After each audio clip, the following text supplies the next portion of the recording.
சிறுவன் குகை வாசலில் நின்று கைகளை நீட்டி காலை வணக்கம் என்று மெதுவாகச் சொன்னான்.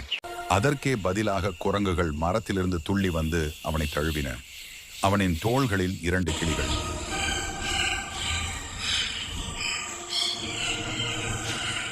அவர்கள் சிரித்தும் கேட்டும் இருந்தனர்.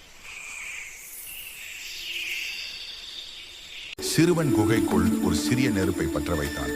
அவன் கிளிகளுடன் சேகரித்த பழங்களையும் குரங்குகள் சுற்றிலும் உட்கார்ந்து நண்பர்களும் சேர்ந்து உணவை உண்ணத் தொடங்கினர்.